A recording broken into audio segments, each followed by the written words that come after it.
প্রাচীন ভারতের এক গভীর অরণ্য, যেখানে সূর্যের আলো মাটি স্পর্শ করতে ভয় পেত।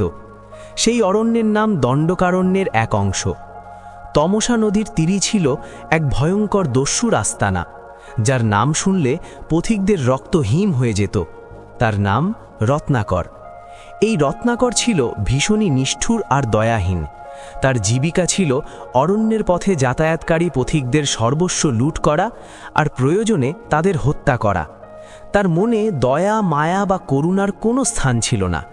তার একমাত্র উদ্দেশ্য ছিল যে কোনো উপায়ে ধনসম্পদ সংগ্রহ করে তার পরিবারের ভরণ পোষণ করা।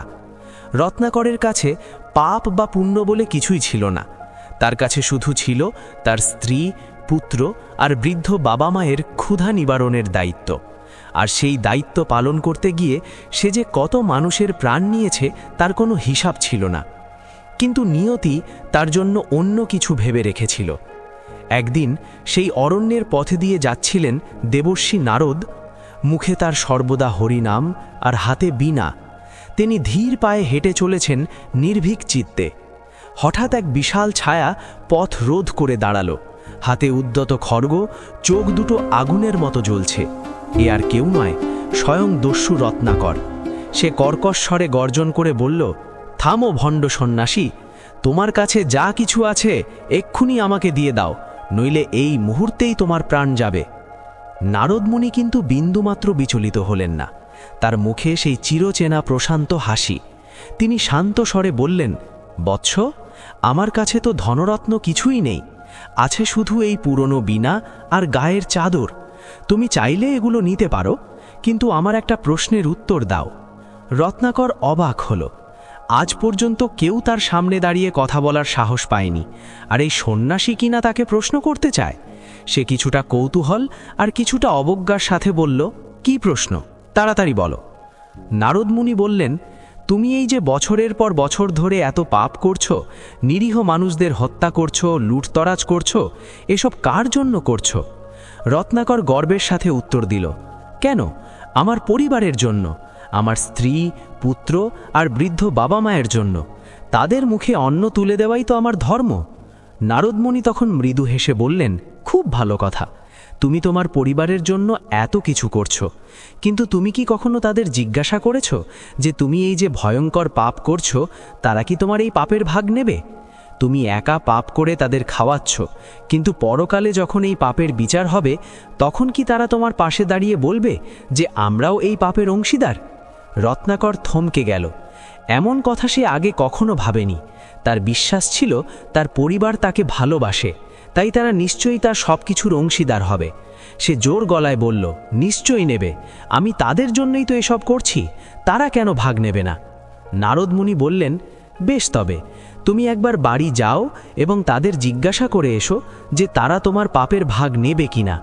ততক্ষণ আমি এখানেই অপেক্ষা করব।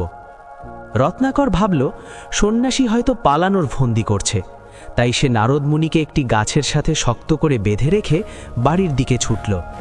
বাড়িতে পৌঁছে রত্নাকর প্রথমে তার বাবার কাছে গেল। বাবাকে বলল, বাবা, আমি সারা জীবন তোমাদের খাওয়ানোর জন্য কত পাপ করেছি, ডাকাতি করেছি, মানুষ মেরেছি, তুমি কি আমার সেই পাপের ভাগ নেবে? বাবা অবাক হয়ে বললেন, এ কি কথা বলছিস বেটা, পাপ তো যে করে তাকেই ভোগ করতে হয়, আমি কেন তোমার পাপের ভাগ নেব? আমি তোমার বাবা, তুমি আমাকে খাওয়াবে সেটা তোমার কর্তব্য, কিন্তু তোমার পাপের দায় আমি নেব না। রত্নাকরের মাথায় যেন আকাশ ভেঙে পড়ল। সে ছুটে গেল তার মায়ের কাছে।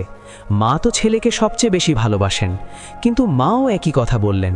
তিনি বললেন, আমি তোকে জন্ম দিয়েছি, লালন পালন করেছি, কিন্তু তোর কর্মের ফল তো তোকেই ভোগ করতে হবে বাবা, আমি কেন তোর পাপের বোঝা বইতে যাব?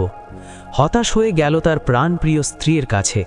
ভাবল অন্তত সে তার পাশে থাকবেই, কিন্তু স্ত্রীও সাফ জানিয়ে দিল, স্বামী হিসেবে আমাকে ভরণ পোষণ করা তোমার দায়িত্ব, তুমি সেটা কিভাবে করবে তা তোমার ব্যাপার, কিন্তু তোমার করা পাপের ভাগ আমি কেন নেব? পাপের ফল তো তোমাকেই একা ভোগ করতে হবে। রত্নাকরের পায়ের তলা মাটি সরে গেল। সে বুঝতে পারল এই পৃথিবীতে কেউ কারো পাপের ভাগ নেয় না। স্বার্থের টানে সবাই তার রোজগার করা অন্নে ভাগ বসায়, কিন্তু তার পাপের বোঝা তাকে একাই বইতে হবে।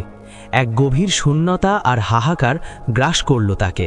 সে পাগলের মতো ছুটল সেই অরণ্যের দিকে, যেখানে নারদ মুনি অপেক্ষা করছিলেন। গাছের বাঁধন খুলে সে লুটিয়ে পড়ল মুনির বায়ে। তার দু চোখ দিয়ে অঝরে জল ঝরছে। সে আর্তনাদ করে বলল, মুনিবর, আমাকে ক্ষমা করুন, আমি মোহগ্রস্ত ছিলাম। আমি আজ বুঝতে পেরেছি এই পৃথিবীতে কেউ কারো নয়। আমি সারা জীবন শুধু পাপই সঞ্চয় করেছি। এখন আমার কি হবে? আমি কিভাবে এই পাপ থেকে মুক্তি পাব? আমাকে পথ দেখান প্রভু। নারদ মুনি তাকে তুললেন এবং বললেন, বৎস, অনুশোচনাই হল পাপ মুক্তির প্রথম ধাপ। তুমি যখন বুঝতে পেরেছ, তখন তোমার মুক্তিও সম্ভব।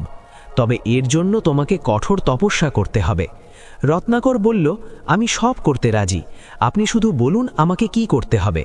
নারদ মুনি বললেন, তুমি রাম নাম জপ করো, এই নামই তোমাকে মুক্তি দেবে। কিন্তু হায়, রত্নাকরের জিহ্বা পাপে এতই কলুষিত ছিল যে সে পবিত্র রাম নাম উচ্চারণই করতে পারল না। সে যতবার রাম বলতে চায়, মুখ দিয়ে বের হয় মরা। নারদ মুনি তখন একটি উপায় বের করলেন। তিনি বললেন, ঠিক আছে, তুমি মরা মরা জপ করতে থাকো। রত্নাকর তাই শুরু করল। সে চোখ বন্ধ করে একাগ্র চিত্তে মরা মরা মরা জপ করতে লাগল। আর এই মরা শব্দটাই দ্রুত লয়ে জপ করতে করতে একসময় রাম রাম রাম হয়ে গেল। রত্নাকর সেই গাছের নিচে বসেই তপস্যা শুরু করল। দিন গড়িয়ে রাত হলো, রাত গড়িয়ে দিন, ঋতু পরিবর্তন হলো। রোদ, বৃষ্টি, ঝড় কিছুই তার ধ্যান ভাঙাতে পারল না। সে এক গভীর সমাধিত্বে লীন হয়ে গেল। তার শরীর ঘিরে উইপোকারা ধিবি বা বল্মিক তৈরি করল। তার শরীরের উপর লতাপাতা গজালো, কিন্তু তার জপ থামল না। বছরের পর বছর কেটে গেল। তার শরীর আর দেখা যায় না, শুধু শোনা যায় এক নিরবিচ্ছিন্ন ধ্বনি, রাম রাম রাম। বহু যুগ পর আবার সেই পথে এলেন নারদ মুনি। তিনি উই ঢিবির সামনে দাঁড়িয়ে ডাক দিলেন, ওঠো বৎস, তোমার তপস্যা পূর্ণ হয়েছে। মুনির গলার স্বর শুনে রত্নাকরের সমাধি ভাঙল। সে উই ঢিবি ভেঙে বেরিয়ে এলো এক নতুন মানুষ হয়ে। তার চোখে মুখে এক অদ্ভুত দিব্যি জ্যোতি। তার সেই দস্যুর ক্রূরতা আর নেই, সেখানে আছে এক ঋষির প্রশান্তি। নারদ মুনি তাকে বললেন, আজ থেকে তুমি আর দস্যু রত্নাকর নও।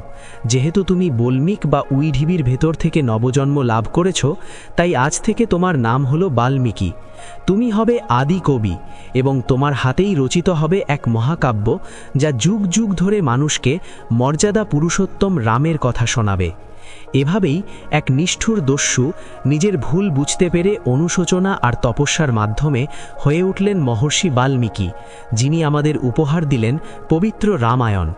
বন্ধুরা, এই গল্প আমাদের শেখায় যে মানুষ তার অতীত দিয়ে নয়, বরং তার বর্তমান কর্ম দিয়ে পরিচিত হয়। আমরা যদি মন থেকে চাই এবং সঠিক পথে চেষ্টা করি, তাহলে আমরাও আমাদের জীবনের সব অন্ধকার দূর করে আলোর পথে এগিয়ে যেতে পারি। আশা করি আজকের এই গল্পটি আপনাদের ভালো লেগেছে। গল্পটি কেমন লাগলো তা কমেন্ট করে অবশ্যই জানাবেন। আর ভালো লাগলে লাইক ও শেয়ার করতে ভুলবেন না। চ্যানেলটি সাবস্ক্রাইব করে আমাদের পরিবারের সদস্য হয়ে যান। দেখা হবে পরের ভিডিওতে নতুন কোনো প্রেরণামূলক গল্পের সাথে। ততক্ষণ ভালো থাকুন, সুস্থ থাকুন। ধন্যবাদ।